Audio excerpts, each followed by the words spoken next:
నమస్తే. తెలంగాణ రాష్ట్ర ప్రభుత్వం 2,91,000 కోట్ల పైచిల్కు బడ్జెట్ అయితే ప్రవేశపెట్టడం జరిగింది. మనతో పాటుగా మాట్లాడడానికి టీజేఎస్ రాష్ట్ర అధ్యక్షులు ప్రొఫెసర్ కోదండరామ్ ఉన్నారు. సార్, బడ్జెట్ను చూసి ఉండొచ్చు మీరు దాదాపుగా. బడ్జెట్కు సంబంధించినటువంటి విషయంలో గత ప్రభుత్వంతో పోలిస్తే ఈ ప్రభుత్వంలో ఎలాంటి మార్పులు కనబడతా ఉన్నాయి మీకు? మొట్టమొదటిగా వీళ్ళు స్పష్టం చేసింది ఏంటంటే వాస్తవికంగా ఉండే ప్రయత్నం చేస్తున్నామన్నారు. మామూలుగా ఒక 4-5% తేడా వస్తుంది, కానీ ఇదివరకు టీఆర్ఎస్ పాలనలో అది 10% పైన తేడా ఉండేది. అంత తేడా భారతదేశంలో ఏ రాష్ట్రంలోనూ లేదు అని క్యాగ్ తన నివేదికలో కూడా చాలా స్పష్టంగా చెప్పింది. అది ఒకటి. రెండవది ఏంటంటే కొంచెము సామాజిక సంక్షేమానికి చేసిన కేటాయింపులు కానీ, విద్యా వైద్యానికి చేసిన కేటాయింపులు కానీ ఎక్కువగా ఉన్నాయి. అది కూడా నా దృష్టిలో ఒక మంచి పరిణామంగానే నేను భావిస్తూ ఉన్నా. తర్వాత ఇంకా ఒక చాలా కీలకమైన అంశం ఏంటంటే వాళ్ళు హామీలు ఇచ్చినటువంటి పథకాల కోసం కూడా ఒక 53,000 కోట్ల కేటాయింపులు జరిగినాయి. తర్వాత వ్యవసాయ అభివృద్ధికి కూడా చాలా పెద్ద మొత్తంలోనే 75,000 కోట్లు అనుకుంటా, చాలా పెద్ద మొత్తంలోనే దానికి కేటాయించడం జరిగింది. ఇవన్నీ కూడా నా దృష్టిలో కీలకమైనటువంటి పరిణామాలు. గతంలో కేవలము ఈ ఇచ్చినటువంటి 4-5 సంక్షేమ పథకాలు తప్ప మొత్తంగా సంక్షేమానికి కానీ, వెనుకబడిన తరగతులు, ఎస్సీ ఎస్టీ మైనారిటీల సంక్షేమానికి కానీ కేటాయించింది తక్కువ. చేసిన కేటాయింపులు కూడా సగానికి కూడా సగం ఖర్చు కూడా కాలేదు. కొన్ని సందర్భాల్లోనైతే 40% ఖర్చు చేసి మిగతావన్నీ కూడా ఎత్తగొట్టిండ్రు. ఇది కూడా 2 కీలకమైనటువంటి అంశం. ఈ విషయాల్లో ఒక మార్పు అయితే కనబడుతున్నది. చిత్తశుద్ధితో వాళ్ళు ఇచ్చిన హామీలను అమలు చేయడానికి ప్రయత్నం చేస్తున్నట్టుగా కనబడుతున్నది.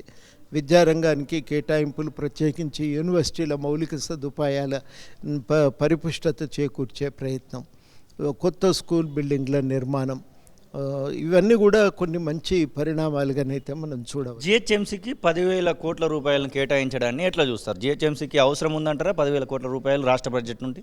అంటే కేటాయింపులు అంటే వాళ్ళు కేవలము ఏదో ఒకదానికే కాదు, ఇది వాళ్ళు కేటాయింపులు దేనికి చేసిండ్రంటే జిహెచ్ఎంసీకే కొంత నిధి 3,000 కోట్లు 3,500 జిహెచ్ఎంసీకే ఇస్తున్నారు. ఎందుకంటే జిహెచ్ఎంసీ ప్రాంతంలో కూడా మౌలిక సదుపాయాలు దెబ్బతిన్నాయి.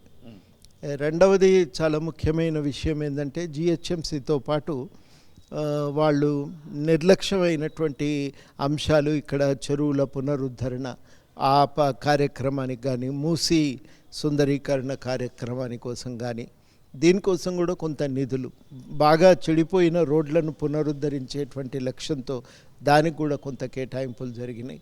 ఇవన్నింటి మీద మొత్తం మీదనైతే డబ్బు కేటాయింపులు జరుగుతూ ఉన్నాయి.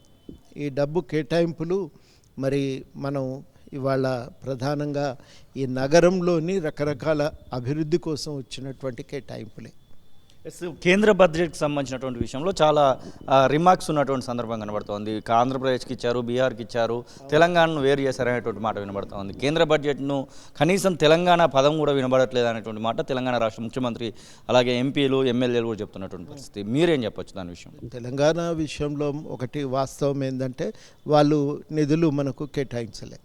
ప్రత్యేకంగా ప్రాజెక్టుల కోసం కానీ, హైదరాబాద్ వికాసం కోసం కానీ, లేకపోతే గతంలో ఇచ్చిన రోడ్లే తప్ప కానీ కొత్తగా రోడ్ల అభివృద్ధి కోసం కానీ వాళ్ళు ఇచ్చినటువంటి ప్రత్యేక నిధులు లేవు.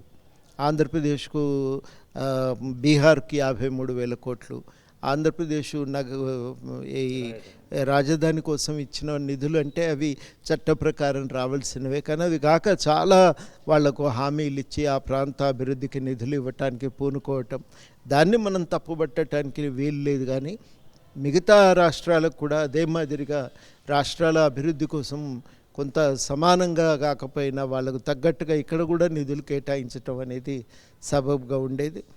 గతంలో కేసీఆర్ కానీ ఇప్పుడు రేవంత్ రెడ్డి గారు కానీ సూటిగా చెప్పింది ఏంటంటే మేము అందించిన దానికంటే తీసుకుంటున్నది చాలా తక్కువ, ఈ వివక్షను మేము తీవ్రంగా తప్పుపడుతున్నామనే మాట.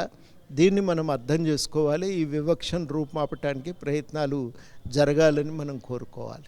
ఎస్, విద్యా కమిషన్కి సంబంధించినటువంటి మీటింగ్లో మీరు కూడా పాల్గొన్నారు. మేధావులు ప్రొఫెసర్ ఆరగోపాల్, ఆకునూరు మురళి, మీరు చాలామంది కూడా అందులో పాల్గొనడం జరిగింది. ఈ కమిషన్ విషయంలో ప్రభుత్వం ముందడుగు వేస్తున్నటువంటి వార్తలు కూడా వస్తున్నాయి. ఎంతవరకు మేలు చేకూరుస్తుందంటారు తెలంగాణ విద్యార్థులకు? కమిషన్ అనేది ఒక చిన్న భాగం. మేము మొత్తంగానే విద్యను సమగ్రంగా చూడాలి అని చెప్పినాం. కేవలము ప్రాథమిక విద్య ముఖ్యము, లేకపోతే హై స్కూలే ముఖ్యము అని గతంలో ముక్కలుగా నరికి విడివిడిగా చూసిండ్రు. అట్లా చూడకండి, సమగ్రంగా చూడండి అనేది. రెండవది మేము అన్నది ఏంటంటే పబ్లిక్ విద్యా సంస్థలు బలపడాలి, గవర్నమెంట్ విద్యా సంస్థలు బలపడాలి. అవి బలపడకుండా పేద విద్యార్థులకు, ఎస్సీ ఎస్టీ బీసీ మైనారిటీలకు విద్య అందదు. అది మనం ప్రధానంగా దృష్టిలో పెట్టుకోవాలి.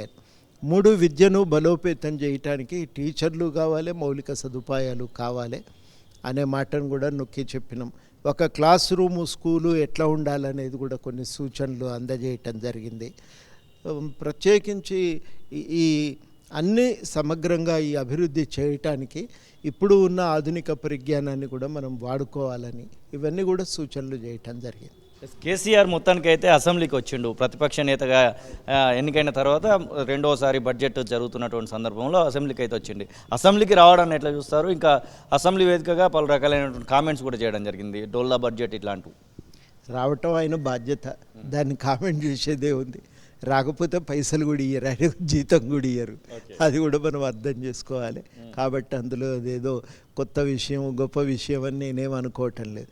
వచ్చినోడు ఆయనతో కూర్చుంటే అయిపోయాయి కదా, ముళ్ళ మీద కూర్చున్నట్టు కాసేపు కూర్చొని లేసే వెళ్ళిపోయాయి. అది జరిగింది. ఇంతకు మించి దాంట్లో చెప్పటానికి ఏముంది? రావాల్సి ఉండే వచ్చిండు, రాకపోతే ఇక అది ఆయన దగ్గర ఒకటి ఏంటంటే ప్రతిదాన్ని ఒక వార్తగా చేసుకునే ప్రయత్నం చేస్తాడు. ఆయన రావటమే ఒక వార్త కావాలి, రావటం వార్త కావటానికి వీల్లేదు, రాకపోవటం వార్త కావాలి. ఛత్తీస్గఢ్కి సంబంధించినటువంటి విషయంలో మావోయిస్ట్ ఎన్కౌంటర్లు తరచుగా కనబడతా ఉన్నాయి. మీరు గతంలో పౌర హక్కులకు సంబంధించినటువంటి నేతగా, తర్వాత చాలా ఉద్యమాలలో పాల్గొన్నటువంటి నేతగా, అక్కడ జరుగుతున్నటువంటి వాటిని ఎట్లా చూస్తారు? ఇక్కడ ఉన్నటువంటి మానవ హక్కులు, పౌర హక్కులకు సంబంధించినటువంటి వాళ్ళు మాత్రం ఇవి కావాలని చేస్తున్నటువంటి హత్యలు ఒక వర్గాన్ని, ఒక సామాజిక వర్గాన్ని లేకుండా చేసేటువంటి ప్రయత్నం చేస్తున్నారని చెప్పేసి విమర్శిస్తున్నారు. ఏవైనా కానీ చంపితే సమాజం మారుతుంది అనుకుంటే పొరపాటు. మనుషులను చంపితే ఆలోచనలు పోవు, సమాజము మారదు. ఇది చాలా కీలకం.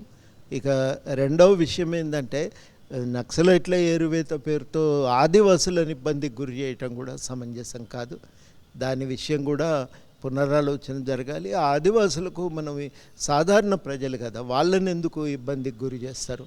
ఇది సరి అయింది కాదు. వాళ్ళ జీవించే హక్కు కానీ, వాళ్లకు నివాసపు హక్కు కానీ, వాళ్ళ పద్ధతుల ప్రకారం వాళ్ళు తమ అభివృద్ధి కోసం చేసే ప్రయత్నాలను కానీ వీటిని అణచటానికి వీల్లేదు. వీటి మీద సుప్రీంకోర్టు ఇదివరకే తీర్పు ఇచ్చింది. ఆ తీర్పుకు కట్టుబడి నడుచుకోవాలని మాత్రమే కోరుతాను. ఇది ప్రొఫెసర్ కోదండరాం చెప్తున్న మాటలు. ఖచ్చితంగా తెలంగాణ రాష్ట్రానికి సంబంధించినటువంటి విషయంలో కాంగ్రెస్ పార్టీ పెట్టినటువంటి బడ్జెట్, కాంగ్రెస్ ప్రభుత్వం పెట్టినటువంటి బడ్జెట్ అయితే ఆశాజనకంగానే ఉంది. ఇచ్చినటువంటి హామీలన్నింటినీ అమలు చేస్తే మాత్రం తప్పకుండా హర్షించదగినటువంటి విషయమే అని చెప్పేసి వారు చెప్తున్న పరిస్థితి. కెమెరా పర్సన్ సతీష్తో శ్రీనివాస్, తొలి వెలుగు, హైదరాబాద్. అసలైన తొలి వెలుగు. ఫాలో వాట్సాప్ @తొలి వెలుగు అఫీషియల్.